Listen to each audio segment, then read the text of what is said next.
Welcome to Wednesday, everybody. Hope everybody's having a good week so far. We are counting down the days and marching our way towards all that tasty Thanksgiving Day food. Hey, you know what? Some people I talk about the food all the time because I love food, and I love the Thanksgiving food.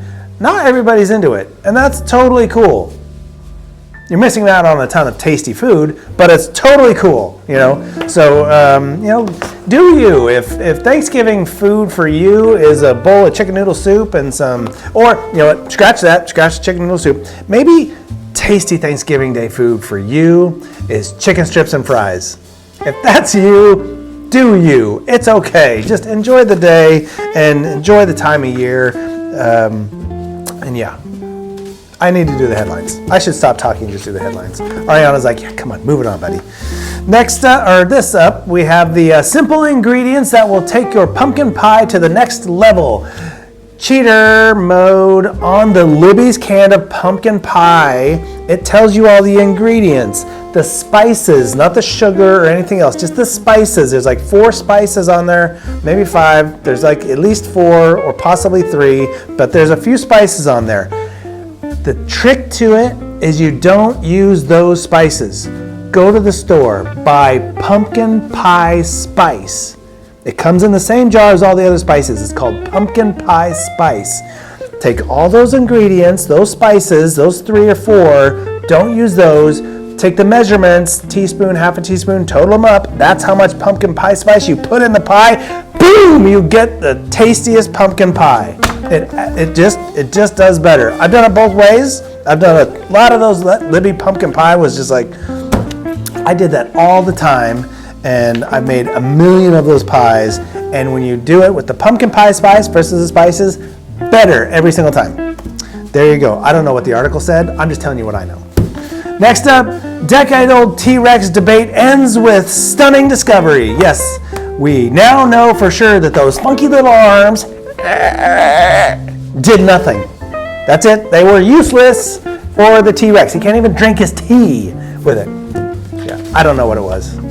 But next up, Orange and Jobless Cat is living the life we all want to live. To be fair, all domestic animals living in a home are living the life we all want to have. They're served food, they get love and pets and toys, and they just get to play and frolic and relax while we take care of them. We all want that, right? Right. Yes, we do. All right, moving right along we're going to move along to go back into the everly growing bearded back in the past. The beard is growing back in the past, the past is over and the beard was gone. Now the beard is growing back, but we're going to go back in the past, Zach.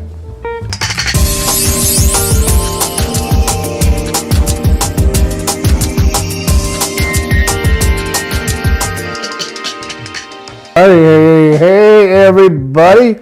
It is Wednesday, November 19th. I hope you guys are all doing well. Thanksgiving's coming up. It's right around the corner next week, but you know what? We can't get there until we go back in the bearded past with Zach. And today I'm going to start off with in 1881, a meteorite lands near the village of Gross-Liebenthal. It's southwest of Odessa, which is in Ukraine. No idea. Thought it might be kind of cool. Now, we had in World War II, 1942, we had the Battle of Stalingrad. Soviet Union forces under Gregory Zhukov launched the Operation Uranus counterattacks at Stalingrad, turning the tide. So what happened here was the city had been destroyed. The city had been bombed, destroyed, rubble. You could really no longer hold traditional warfare within the city anymore. And the Germans were strong in the middle, but they had their allies, the Romanians, they were on their flank. So what Zhukov did when he was finally assigned this battle, he started bringing in troops, and what they started doing is they started working one of the flanks, like the Romanians. And so what this battle was essentially that battle. So they rolled up one side of the German army, pretty much, they just put them on the run, destroyed them.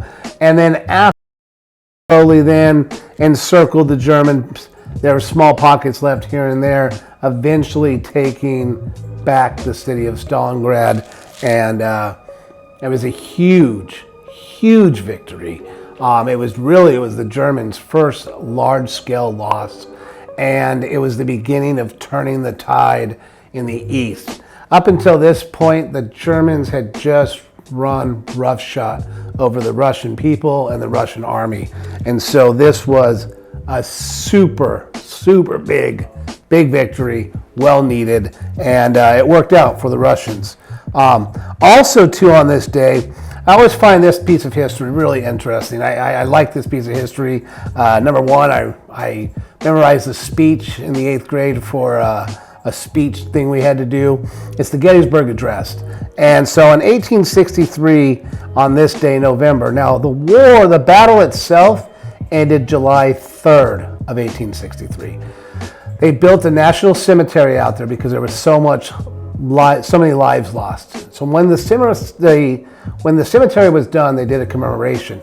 Abraham Lincoln came to it, and there was another orator by the name of, let me get his name, and Mr. Everett. His last name is Everett, right?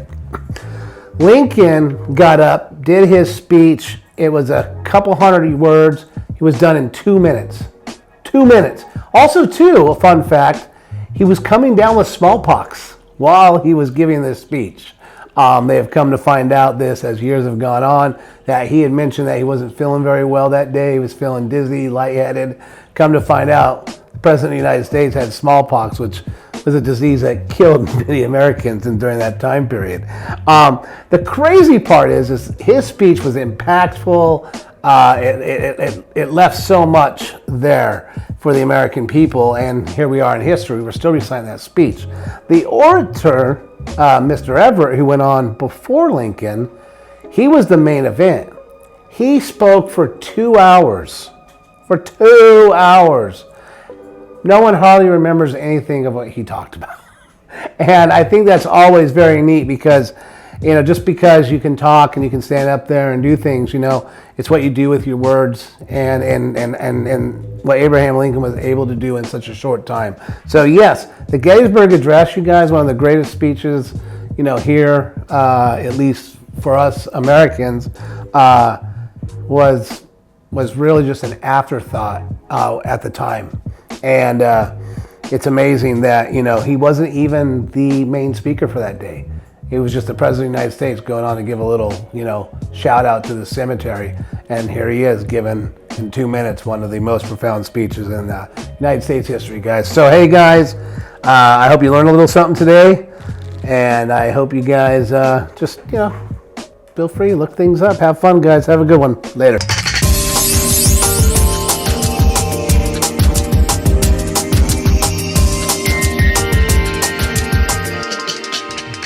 All right, thank you for that, Zach. So next up, Austin's movie review. What do we got? What are we watching this weekend, Austin?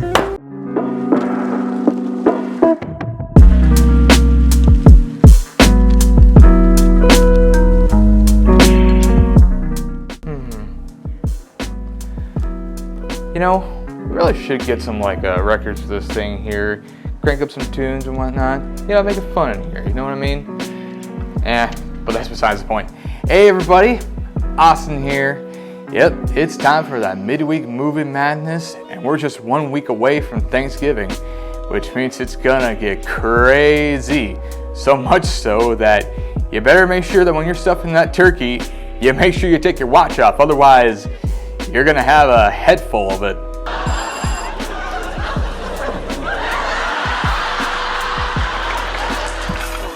Yeah. Definitely make sure that when you're stuffing the turkey that you're not wearing anything important. Otherwise, you're going to have a time trying to get your watch back. Well, at any rate, today I figured to talk about pretty much the ultimate Thanksgiving movie. A movie that really, to this very day, if you're not watching it every Thanksgiving, you're missing out because this movie is hilarious. It's great. This is from director John Hughes, starring Steve Martin and John Candy, from 1987. This is Planes, Trains, and Automobiles. Yeah. So, what is the plot of Planes, Trains, and Automobiles? Well, Planes, Trains, and Automobiles is the story of two men, those being Neil Page and Del Griffith. Neil Page is a man who pretty much is trying to get home to his family for Thanksgiving. All the while, he ends up in a bunch of predicaments, eventually meeting up with a man named Del Griffith, who really, at the start, they don't have the best connection. And eventually, one thing leads to another, flights get delayed, and eventually, the two of them are pretty much just traveling together until Neil reaches his destination and Del reaches his destination. And that's pretty much the plot. And Planes, Trains, and Automobiles is just wonderful. It is one of John Hughes' best movies. It's really one of Steve Martin's best. And it's one of the best films from John Candy, who is one of my idols. And really, throughout, it is hilarious. It's very heartwarming times. And all of it works thanks to the chemistry of both Steve Martin and John Candy, because they play extremely well off each other. They are funny together. They have great little character moments with each other, eventually growing to really appreciate each other as time goes on. Because throughout all the thick and thin, eventually, they form a big connection and they form a friendship, and it's a very heartwarming and charming adventure through and through. And it's great. Plus, it's very well written, it's very well shot. And not only that, but there's even little appearances from guys like Michael McKean, and keep on the lookout for the guy that plays the dude that gets eaten by the one dinosaur in Jurassic Park, the one that sits in the outhouse as he gets eaten. Keep on the lookout for that dude. Keep on the lookout for Ben Stein. Oh, and keep on the lookout for Lyman Ward, Ferris's dad from Ferris Bueller's Day Off. Overall, Planes, Trains, and Automobiles is pretty much the premier Thanksgiving movie, and you definitely gotta check it out.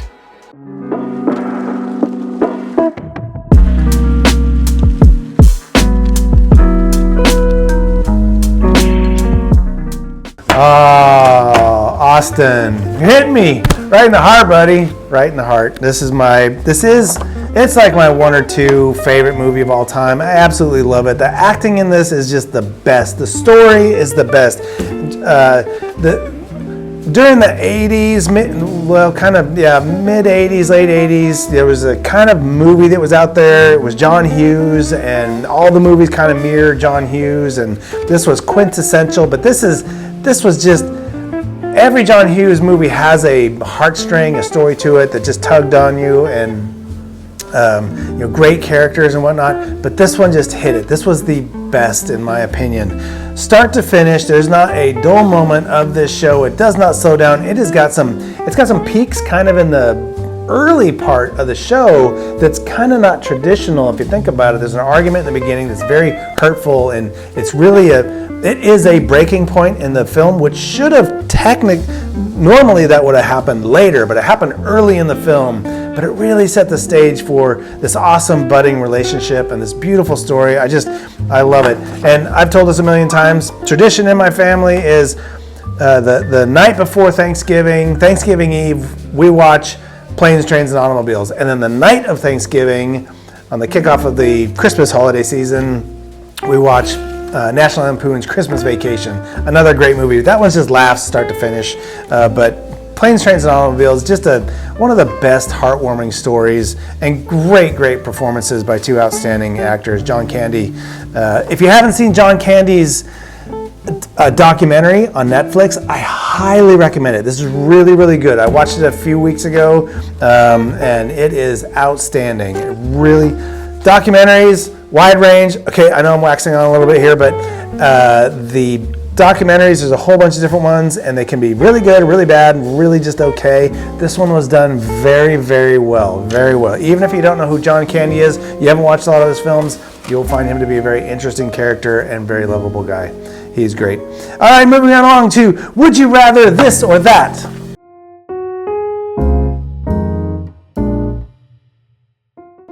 Hello everyone, it's Lavelle and I'm back with Would You Rather.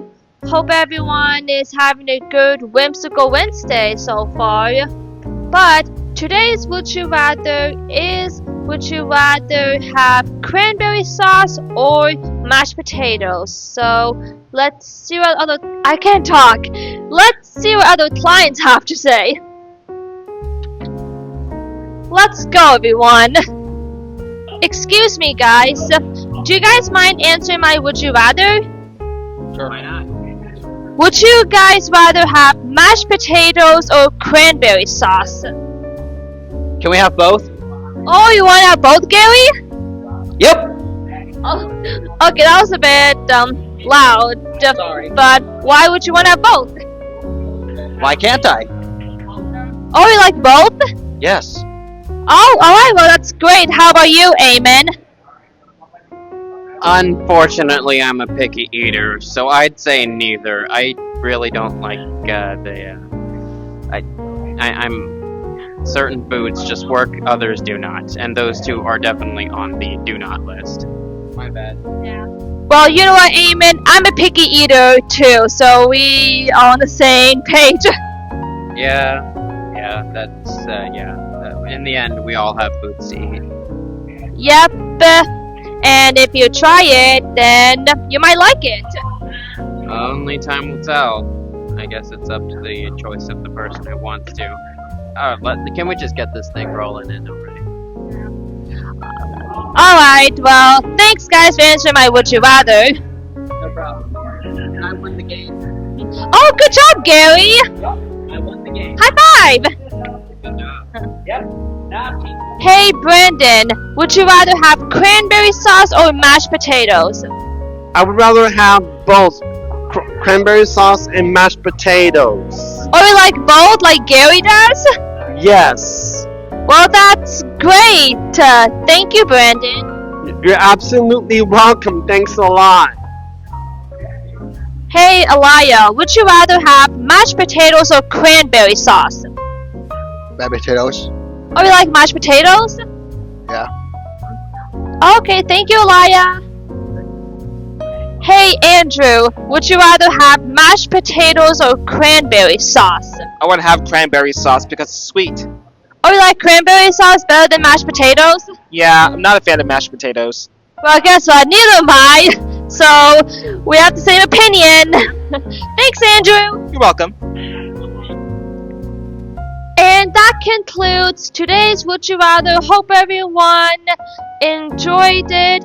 Personally, I would rather have cranberry sauce because I'm not a big fan of mashed potatoes.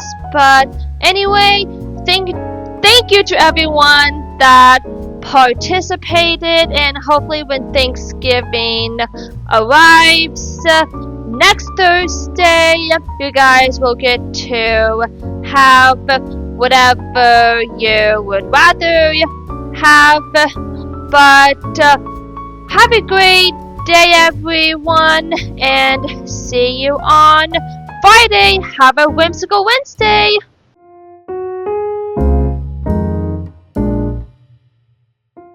Okay, tough question, Lavelle. Tough question, because I feel like I just had to have a 10-minute dialogue on the phrasing of this question, how this question is. So in my mind, this is how I have to ask the question. At the dinner table, it's Thanksgiving, and you can only have one of these two things at the dinner table. It's the mashed potatoes or it's the cranberry sauce. I gotta go mashed potatoes, 100%. The reason why, I need to have the gravy's gonna be there. I'm not putting the gravy on the cranberry sauce. That'd be weird. Although when it mixes on the plate a little bit, it's okay. But I'll put the gravy on some chicken. I'll put the gravy on the stuffing. But you gotta have the mashed potatoes. You gotta have the mashed potatoes. The cranberry sauce is kind of like the dessert. You know, it's kind of like a sweetness. You put it on the side, almost like a garnish. And when it does mix with the things, it's great. By itself, sometimes a little strong. So I actually like just to put enough there that it kind of dabbles in everything. So you get a little bit of cranberry sauce in your mashed potatoes and gravy. You get a little bit of cranberry sauce in your stuffing and with the turkey. And all mixes together. It's just a beautiful little sparkle of pixie dust on the rest of your food. So for me, though, it's got to be the mashed potatoes, because if I don't have that pixie dust, I'm gonna be okay. But if I don't have the mashed potatoes, I'm missing like a main course here. Yeah, so I gotta have the mashed potatoes. That is just me, just saying.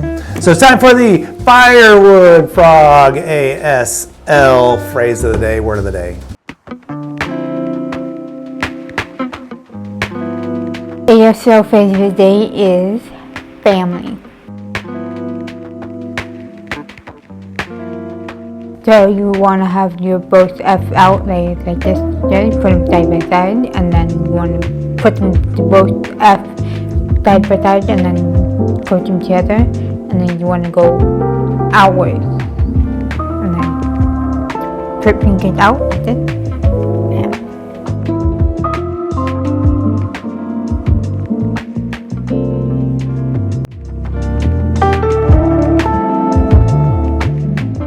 Very good. This is a nice one. Family. It's nice to bring the family together. I feel like I need more words when I do this because I'm talking and I'm only saying one word. But I am thankful for my family. I'm grateful for my family because they like having mashed potatoes on the table with gravy. So that's always going to be on the table. And so for that, I am grateful for my family. See, I'm putting it together. Thanks, Ariana. Moving along to the Did You Know This Thanksgiving edition.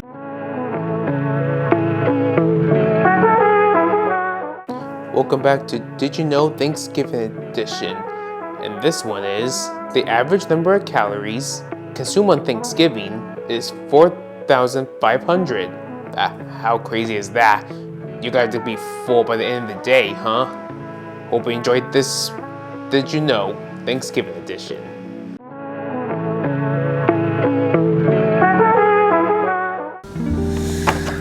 Yes, so that's a lot of calories. But you know who inspires me sometimes to muscle through all those calories? This guy right here.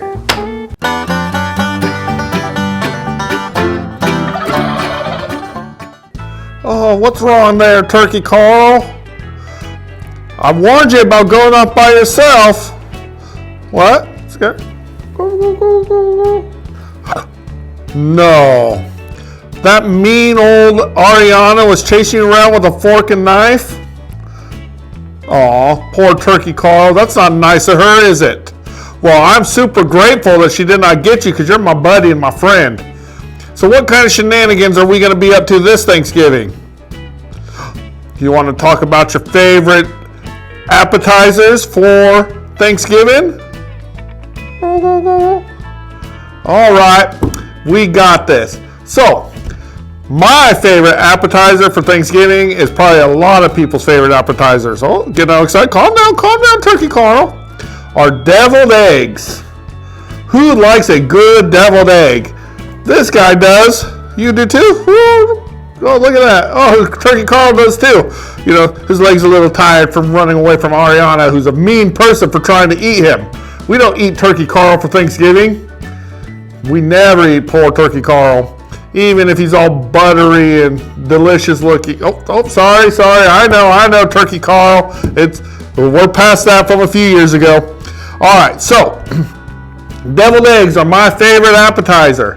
You know, they're just so creamy and delicious. I can eat a whole tray of them. I know there are people who criticize how they're made, but you know, that's what's good about a deviled egg. Wouldn't you agree, Turkey Carl, that they could be anything, just like you could be a little turkey with a pilgrim hat on? You know, nobody judges you, and you're a little bit different, aren't you? But just like a deviled egg, you can kind of do what you want. Some people put pickles in them. Some people put jalapenos in them. Some people put horseradish in them. But it doesn't matter, to each their own of who likes deviled eggs. I know I do. Do you? What?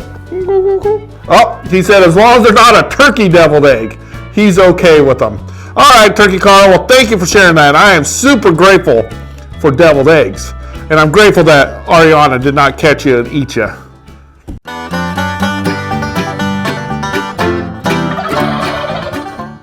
All right, very good. So I love the Gracious Farm. I love having them back. That Turkey Carl, what a goofy group of dudes. But always good to have the Gracious Farm around. It's good to be gracious. And the Turkey Carl Yeah, he gobbles all the time. So, all right, guys, moving right along to. That's it. That's it for Wednesday. All right, that is it for Wednesday, everybody. Hope all this food talk has got you excited for Thanksgiving meal or chicken strips and fries, if that's what it is. So have a great Wednesday. We'll see you Friday on the morning routine. Take care, everybody.